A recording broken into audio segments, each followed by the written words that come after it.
This is a film about climate change and corporate leadership, not in the West, but in India, where the economy and the people are profoundly vulnerable unless action is taken now.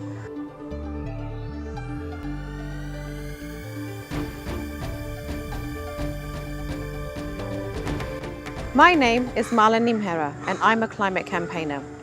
I'm also part of a new generation of Indians for whom climate change is our generational challenge. This is an issue about our future and the decisions that we take. Will we act in time? If we don't, then we won't be able to make the transition to a society that's capable of protecting its citizens and the environment. Where will that leadership come from, however? Where will the innovators come from who will prevent us from making the mistakes of the West?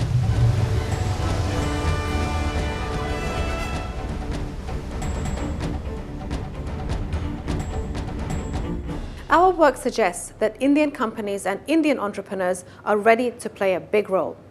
This is their story. This is a story about climate heroes, Indian style. A good place to start is Calcutta.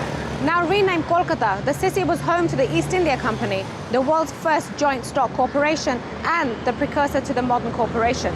On the other side of Jaurangi, one can find the modern inheritors of the company, the giant ITC. Its chief executive, Yogi Deveshwar, was one of the first to sound the alarm in corporate India on sustainability and climate change issues. Everybody has to get engaged, particularly business, because business has got so many touch points with society.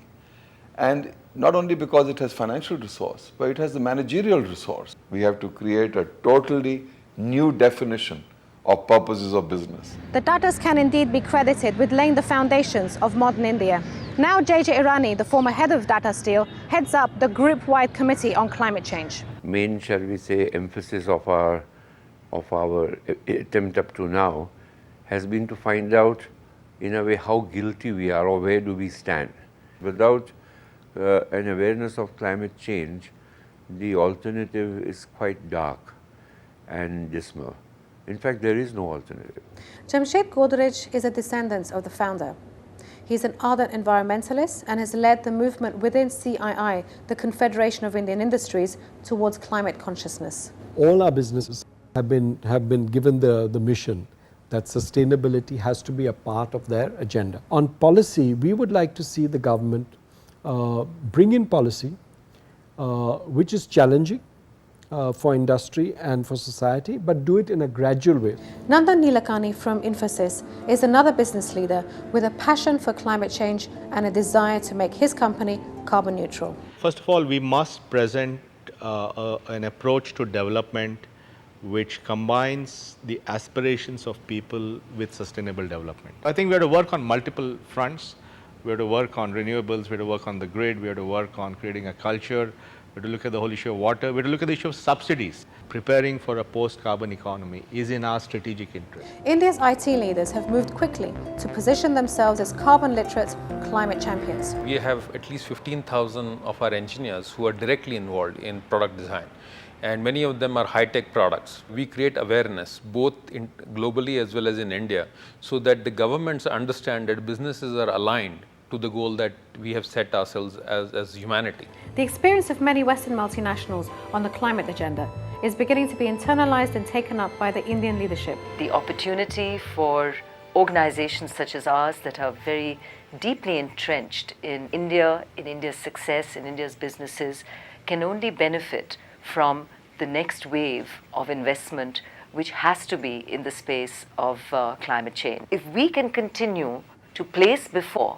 our corporate clients the opportunities that exist, they take the decisions in terms of what they can do best, and we stand behind them, helping them fund it, then we've got a win-win solution. We are building in the gate process of decision making criteria which will enable us to assess and understand the impact of that on climate change. We believe our brands will be the carriers of social change, the harbingers of social change, and we would drive our research teams, our development teams, our marketeers to be able to think about propositions, develop products which will reduce water consumption per se. I used to be a mountaineer when I was younger, and I still have a home in the mountains of, well, in the foothills of the Himalayas. I didn't need to read books about the impact or the changes that were taking place in the environment.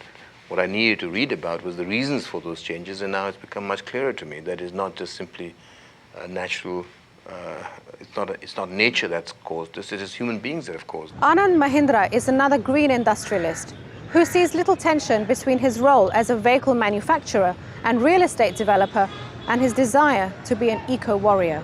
Nothing will succeed unless this has gripped the heart of the corporation. You have to build it or knit it into the competitive logic of your company. Do not mandate technology, mandate the level of emissions that you are going to want. And then, as I said, have regulations which are clear, transparent, consistent and equitable. For many in India, the real answer to their mobility needs will only come through non-fossil fuel-based private cars and vastly improved public transportation systems.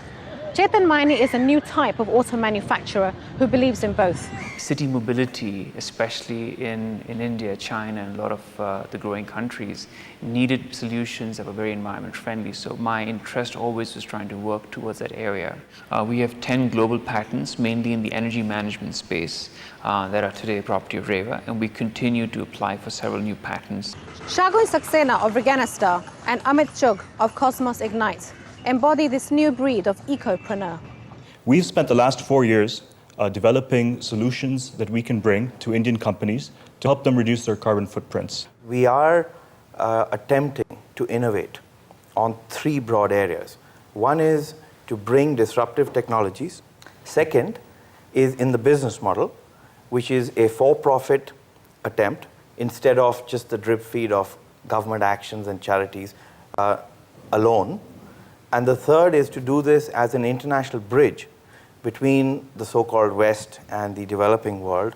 Solar energy is enjoying an unprecedented resurgence in India.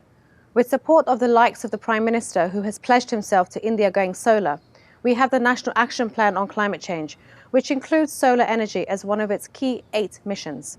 There is good reason to be optimistic about solar in India. Experts say that if we dedicate just 1% of our land area to solar, we can power the entire country's electricity needs up to 2030.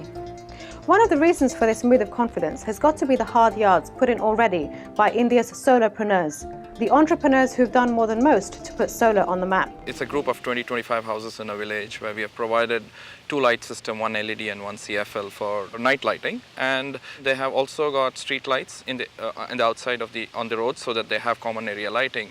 Previously, they were all using kerosene as a primary source of lighting, so it's a complete leap, one step in terms from kerosene to much reliable, safer and cleaner form of lighting. If you look at the poor, it's not only the willpower, it's the basic infrastructure. How do you create doorstep service mechanisms? How do you create doorstep financing mechanisms to provide solar energy so that people don't? That will take long, and appropriate technologies for the poor to actually adapt to increase their income or usage. That's going to take time, and we as in India or China have to see that as a bigger threat than anything else. We have done a lot of projects in Andhra Pradesh and also in Tamil Nadu. So there are 4 smoke-free villages there. The idea of solar crematorium came from a man who cannot read and write. He said, wow, that's great, can you burn bodies with it? And now it has shown us that if you want to bring in technology, not only economy or ecology, but even the spiritual way is the way to bring it forward. The local resistance is no more there. In India, we don't have any single megawatt level power plant. So we thought, let us have a 2 megawatt power plant, first megawatt level power plant in the country, and we are putting up this plant in Asansol area, and India will shift from coal age to solar age. Climate change is often painted as an issue of equity and social justice. This is undoubtedly true. The poorest in our society are the least to blame and the hardest hit. Securing just outcomes for them and securing their livelihoods will be essential. Yet equity is not only social, it's intergenerational. Those with the most to lose will be future generations. As a young nation, with more than 70% of our population under 40, India has a lot at stake. This film has emphasized the importance of 2009 as the make or break year on climate change. The science is telling us that we now have less than 10 years to make the shift. If we leave it any later than that, we run great risk of runaway climate change and further catastrophe, which will be more costly. If we're serious about solutions, we cannot expect business as usual. This film has profiled some of the innovators from India, people who can lead and should play a greater role. Climate change is a global problem requiring a global partnership. Here in India too, the mood is changing.